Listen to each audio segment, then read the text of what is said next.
بسم الله الرحمن الرحيم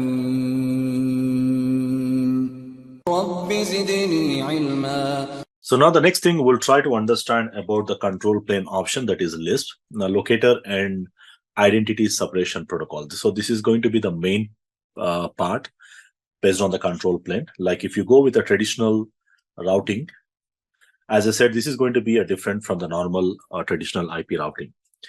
Now the question is how it differs. Let's try to understand the traditional routing table. In the case of traditional routing table, we do have a destination network ID. Let's say in my case, I'm going to take the example, this is my router 1, and I want to route a packet to the destination, which is going to be 192.168.1.subnet.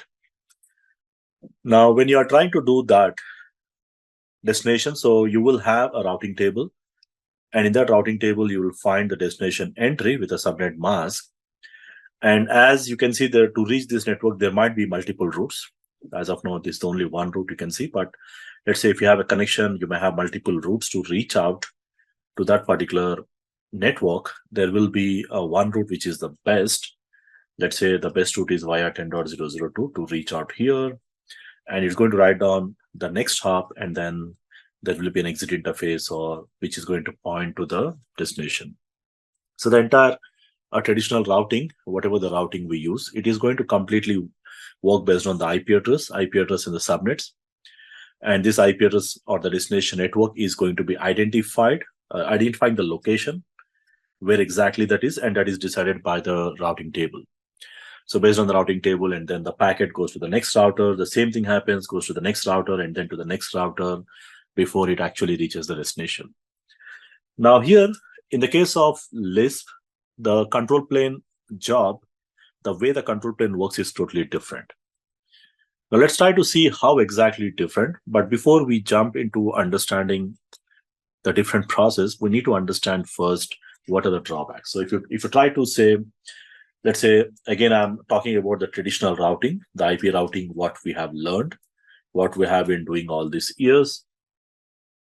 Now, one of the major drawback with this one is, let's say this is my endpoint. So it's having the IP address of 192.168.1.1, which is going to be the IP address of the end device. Let's say this is a laptop or a computer or whatever the device. So that's going to be my endpoint. And to reach out this particular endpoint, there will be a network ID, which is going to be used. So based on this network ID, it is going to identify the destination network where exactly it has to route the packet. Now, the problem with this traditional routing here is, what if this laptop, let's say the user using the laptop moving on to the different location. Now, let's say instead of sitting here, he moved on to a different building, different campus, or different place. Of course, within the same company network, but he's moving to a different network, maybe to a different branch, or maybe he's moving on to the head office the next day. So whenever he moves on, totally the IP address will change, because whatever the IP addressing scheme which is assigned in the traditional IP routing, so this IP address is going to be derived based on the network where exactly he is sitting or where exactly is connected. So whatever the IPv4 address or the IPv6 address we have assigned to that particular device, it's going to change. So this is one of the issue with that. So whatever the IPv4 or the IPv6 address of that particular device, if it changes, it's going to change the address as well. The network change, IP address will change. Again, in the present day internet, whenever the host moves from one location to another location, it assigns a different IP. Maybe he's getting an IP address of, let's say, 10.1.1.0 subnet, which is totally different from the subnet what is assigned before. So probably this is something has to change. Now, what I want is, I want some kind of routing mechanism where even though the device moves from one network to another network or one place to another place, the endpoint identity should not change. So which is practically not possible with the traditional routing. So the traditional routing method, what we use, have this problem. Now, what is the solution? The solution is LISP. Now, with the help of LISP, the first main thing what we are doing is the locator ID separation protocol. this is going to change, which means that with the help of LISP, let's say the device is assigned with this IP. Again, the endpoint ID, we call it as endpoint identifier. Now, this endpoint identifier remains the same even though he is moving on to a different location. So which means the device, when he's moving from one location to another location or one network to another network, it's not going to change. So it's not going to change the identity. So the endpoint identifier here in this LISP terminology, we call it as endpoint identifier. That's going to be the same. So the change in the location of the device do not result in the change of its identity. So the identity remains the same. So the purpose of the LISP is to separate location from the identity. So in simple words here, what it's going to do is wherever you are, let's say whether you are sitting in the branch office here, or you might be sitting on the head office here, somewhere on that office. So let's give some names as branch office or the head office.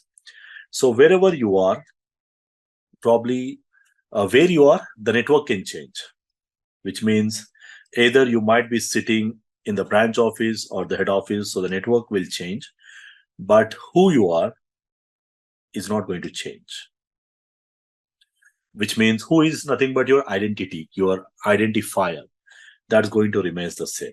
So where you are will change, because when you're moving from one location to another location, obviously the location will change.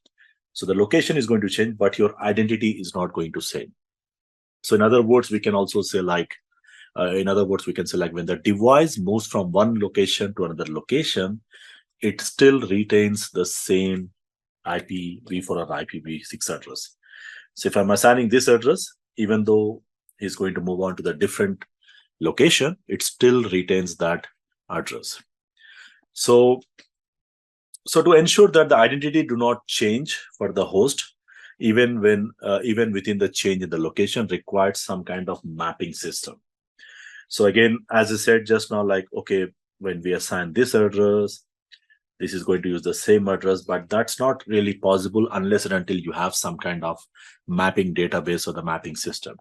So the LISP is going to provide you that with the help of some mapping system. We'll see that a little bit more as we move on. Okay, so here we call two things. We have terminologies. Let's say the end device, we call it as endpoint identifier, and then the location, we call it as a RLOC. I'll again come to these things as we move on. Okay, so let's try to see the terminology here. The control plane LISP. So the control plane LISP is going to operate in two namespaces instead of a single IP address. So which means we don't have the just IP address. Like in a traditional routing, we have the IP address 192.168.1.1. Basically 1.1, let's say I'm giving /24. So this basically represents a network portion which will decide where that particular network is. And then the IP address portion is going to define what is the host or identifying that particular host in that network. That's how the traditional routing works. But now here you still have the same IP addressing we use here, but whereas the architecture is going to be different. Like LISP is something what we are going to use. Now LISP is a kind of a network architecture and the protocol, which is going to use two namespaces. The first namespace, we call it as endpoint identifier, or in short, we call it as an EID. And the other one is called as routing locators, or we call it as RLOC. So here the endpoint identifier identify the host, or we can say the identity of the device, just like IP address. And then the RLOC, or the routing locators, is going to define the location. So where exactly that particular device present is. So there is a mapping of these two, which is going to build a database, the mapping database. Based on that, the identification of the device and locating the device and the routing process, all those things happens. So let's see one by one. First, we'll start with EID. So what is endpoint identifier? Let's try to add some few points and examples here. So the EID is something assigned to the host.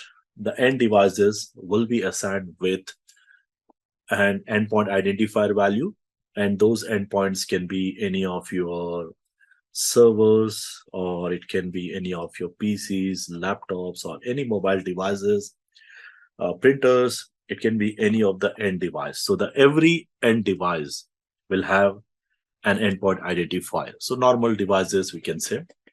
In other words, normal end devices. That's what we generally call it as endpoint devices, which are typically any device in the network or identities. Now, example wise, you can say like, let me use one example. Let's say there is a device here, and this device will have an IP address of 192.168.1.10. That is going to be my endpoint identifier. Let's say there is a laptop or the server, which is assigned with that address, and that is your EID. So this will be in a normal IPv4 or IPv6 format. So this endpoint identifier is for the laptop and is used to represent that particular identity, means that device identified with that address in that network. So which means whenever this particular device or the laptop or the server is going to send a data packet, the source address of this will be added with that address. So the source will be 192.168.1.10. That is going to indicate that it's a sender. So now the next thing is routing locators. Now the routing locators are the devices, like just now we said, the end host, we call it as the endpoint identifier, the EID. And then whatever the device it connects, the router, primarily the routers, these are called routing locators. So routing locators are assigned to the devices, mainly the routers, which participates in the global routing. So here we got some routers connected in the network, or you can say like these are the routers. So all these routers are connected in the network, and they are also connecting to their own network. So they connect to endpoint identifiers, and then probably if anyone want to reach out this particular identifier, then this is the router you have to look out for. So we use RLOC addresses to reach this endpoint identifier, which means, let's say if someone wants to reach out this particular endpoint, let's say the endpoint address is 192.168.1.1. So there will be an endpoint identifier, and that is going to be mapped with the routing locators, which means, let's say this is 10.1.1.1. It is mapped with 10.1.1.1, which is going to be the routing locator address. So LISP is going to build a database, and this database is going to help in identifying the devices and reaching out those particular devices. So we use this information to forward the packet. So the example, as I said, if someone sitting here wants to reach out this particular endpoint identifier, then probably they send the request and find out what is the routing locator, and then reach out that router, and then finally reaching the endpoint. Okay, so this particular combination of the EID and the routing locator combination is going to provide all the necessary information which is required for forwarding the traffic.